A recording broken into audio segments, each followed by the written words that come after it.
இன்று லீடர் படம் வெற்றிகரமாக 7வது நாளை நோக்கி ஓடிக்கொண்டிருக்கிறது. அதை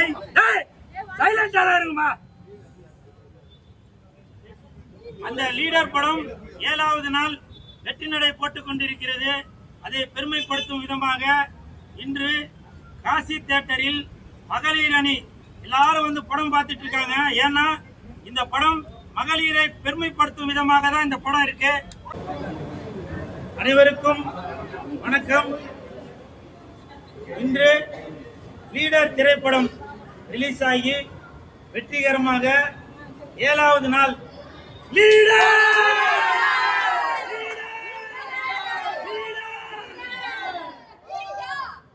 இந்த வெற்றிகரமாக 7வது நாளை நோக்கி போய்கொண்டிருக்கும் இந்த லீடர் படம் தமிழ்நாடு முழுவதும் மிகப்பெரிய வெற்றி அடைந்திருக்கு. இன்று காசி திரையரங்கில் மகளிர் எல்லாரும் படம் பார்க்குறாங்க அப்படின்னு நான் கேள்விப்பட்டேன். சரி, அது உண்மைதானா அப்படின்னு பார்க்கலான்னு இங்கே தியேட்டருக்கு வந்தேன். வந்தாக்க லெஜண்ட் மாநில மகளிர் அணி தலைவி கலைவாணி அவர்களும் மகளிர் அணி செயலாளர் முத்துலட்சுமி அவர்களும் பேர் என்னம்மா உங்களுக்கு பேர் வச்சுட்டாங்களா? இந்த முதல் நான் உங்களுக்கு பேர் வைக்கிறேன். Legend Amudha, legend Amudha, legend Amudha. இப்படி மகளிர் எல்லாருமே சேர்ந்து, மீனாட்சி, இப்படி எல்லாருமே சேர்ந்து இந்த படம் பார்க்கறதுக்காக வந்திருக்கிறத நான் கேள்விப்பட்டேன். வந்து பார்த்தாங்க 95% அவங்களே இன்று வியாழக்கிழமை இதெல்லாம் வேலைக்கு போறவங்கலாம் லீவ் போட்டு இல்லத்தரசிகள்லாம் வீட்டு வேலைகள்லாம் முடிச்சுட்டு நல்லா ஜாலியா சந்தோஷமா மகளிர் எல்லாருமே சேர்ந்து இந்த லீடர் படம் எனக்கு தெரிஞ்சு 3வது தடவை 4வது தடவை பாக்குறீங்கன்னு நினைக்கிறேன்.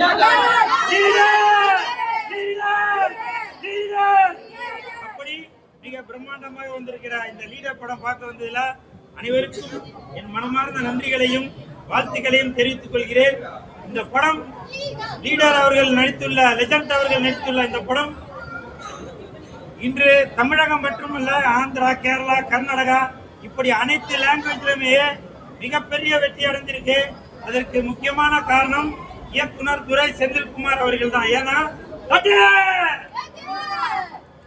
இயக்குனர் துரை செந்தில்குமார் அவர்கள் லெஜண்ட் அவர்களை முதல் படத்துல வேற மாதிரி இருந்தாரு. இப்ப இந்த 2வது படத்துல வேற ஒரு கோணம். அவருக்கு என் மனமார்ந்த வாழ்த்துக்கள். மொத்தத்துல படம் சூப்பர் ஹிட், பிளாக் பஸ்டர் ஆயிட்டு. Leader black Bastar, leader black Bastar, leader black Bastar, leader black Bastar.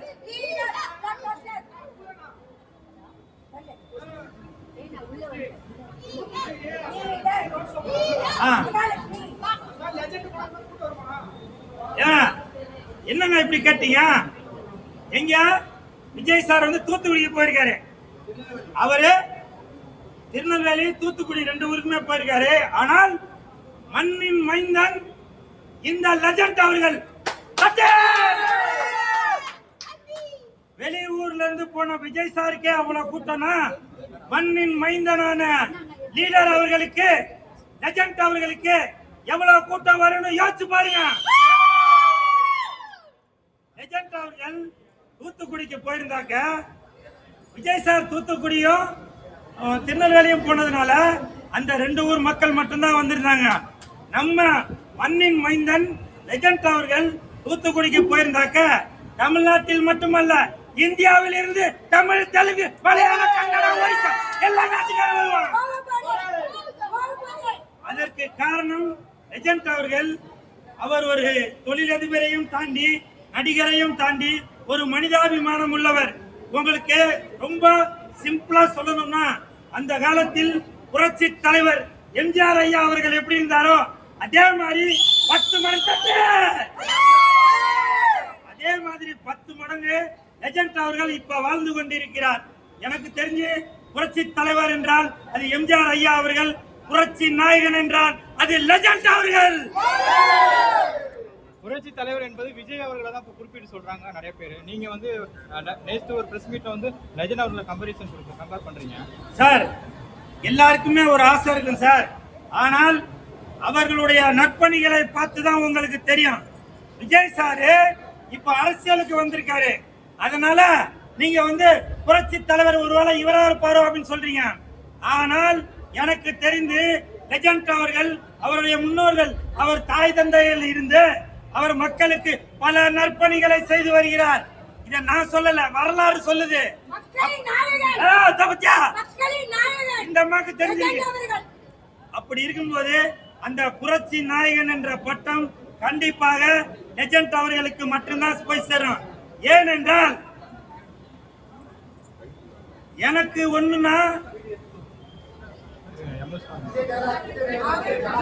மக்களுக்கு ஒண்ணுனா அவர் கவனிப்பாரு. சொல்லட்டுமா?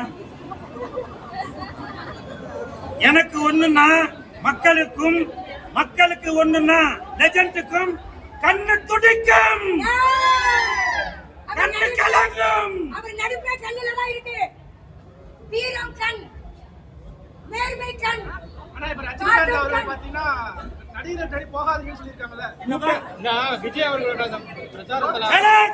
விஜய் பிரசாரத்துல ரோடு ஷோல பின்னாடி எல்லாம் போய் கீழே விழுந்து ஆக்சிடென்ட் நடக்குது. அதுக்கு சூப்பர் ஸ்டார் ரஜினிகாந்த் அவர்கள் என்ன சொல்லியிருக்காருன்னா, இந்த மாதிரி நடிகர்கள் பின்னாடி போகாதீங்க அப்படின்றாங்க. ரெண்டு கூட்டம் இருக்கு, ஒன்னு ரசிகர் கூட்டமா இருக்கும், அரசியல் கூட்டம். லெஜண்டுக்குன்னு ஒரு கூட்டம் இருக்கு, விஜய் அவர்களுக்கும் கூட்டம் இருக்கு. எப்படி கம்பேர் பண்றீங்க? நீங்க இந்த கேள்வி கேட்டதான் நான் ஓப்பனா சொல்றேன் சார். இப்பவும் சொல்றேன், நடிகர் பின்னாடி போறீங்கல்ல போங்க, ஆனால் ஒரு ஒழுக்கம் வேணும். இன்னைக்கு லெஜண்ட் அவர்கள் ஒரு நடிகர் தான். லெஜண்ட் அவர்கள் கார்ல வரும்போது இந்த தங்கச்சி போய் கார் வாசல்ல போய் விடுமா? இந்த அம்மா கார் மேல ஏறுவாங்களா? சொல்லுங்க, நீங்க சொல்லுங்க. பாத்தீங்களா? இதுதாங்க நல்ல ஒழுக்கம் என்பது. புரியுதா? நடிகர்கள் பின்னாடி போங்க, நான் வேணாம்னு சொல்லல. ஒரு ஒழுக்கம் வேணும், புரியுதுங்களா? ஒழுக்கம் இல்லாம நீங்க கார் மேல, இந்த தங்கச்சி இப்ப கார் மேல ஏறுவாங்களா? யோசிச்சு பாருங்க. அததான் ரஜினி சார் சொல்லியிருக்காரு, ஒழுக்கம் வேணும் அப்படின்றத. புரியுதா? அரசன் அரசன் இருமா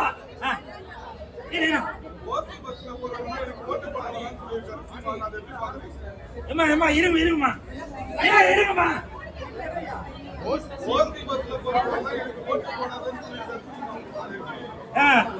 சீமானந்தன் அவர்கள் ஓசி பஸ்ல போறவங்க ஓட்டு போடாதீங்க எனக்கு அப்படின்னு சொல்லிருக்கதா அவங்க கேக்குறாங்க. இப்ப நான் சொல்றேங்க, அண்ணா சீமானண்ண என்ன மன்னிச்சிருங்க, ஓசி பஸ்ல போவாதவங்க எனக்கு ஓட்டு போட வேணாம் அப்படின்னு நீங்க சொன்னீங்கன்னாக்கா ஒரு ஓட்டு கூட விழாதுண்ணா.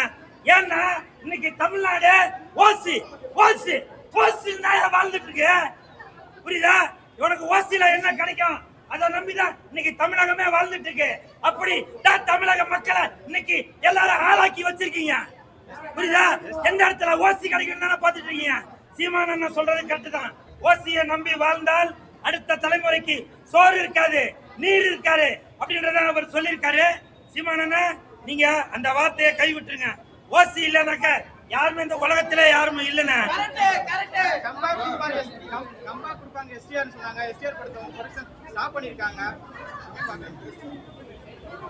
அதாவது எஸ்டிஆர் அவர்கள் நடித்துக் கொண்டிருக்கும் அரசன் படத்திற்கு இப்ப தற்சமயம் பல சிக்கல்கள் வந்துட்டு இருக்கு. காட்சி மரத்துலதான் கல்லடி படம் சொல்லுவாங்க. அதற்கு உதாரணம் எஸ்டிஆர் அவர்கள். எனக்கு தெரிஞ்சு ஐஸ்வரி கணேஷ் சார் அவர்களும் நம்ம டிஆர் சார் அவர்களும் இணைந்து பேசி அதற்கு ஒரு காம்ப்ரமைஸான ஒரு முடிவு எடுத்தீங்கன்னா இந்த பிரச்சனைக்கு ஒரு தீர்வு காணும். இல்லைன்னா சோசியல் மீடியால யாருன்னா ஏதோ ஒரு கருத்து சொல்லிக்கிட்டே தான் இருப்பாங்க. இதுக்கு முற்றுப்புள்ளி வைக்க வேண்டும் என்றால் அவங்க ஒரு தீர்மானம் எடுத்து அதற்கு ஒரு பேச்சுவார்த்தை நடத்த வேண்டும்.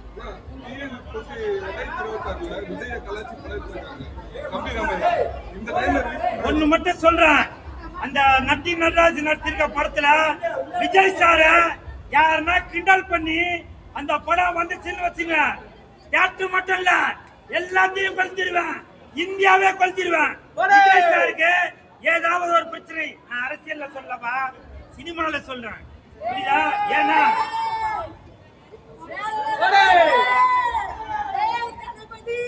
தளபதி அம்மா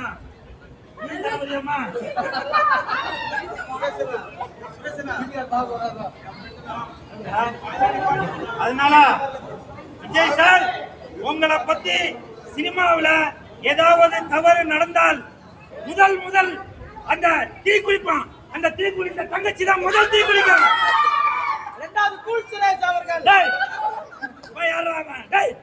எனக்குலாம் நான் குடும்பம் இல்லையாடா? நீ வேற உங்களுக்கு குடும்பம் இருக்கு தெரியுமா? இவங்க தீ குளிக்கிறீங்களா இல்லையா? குளிக்கிறீங்களா? அதாவது இவங்க தீ குளிச்சாங்கனாக்க கண்ணகி மதுரையை எரிச்ச மாதிரி அந்த ஒரு சூழ்நிலை ஏற்படும். அதனால அந்த நட்டி நடராஜ் நடிச்ச படத்தை தயவு செய்து தணிக்கை குழு ஆராய பண்ண வேணும். ஓகே, நன்றி. வணக்கம்.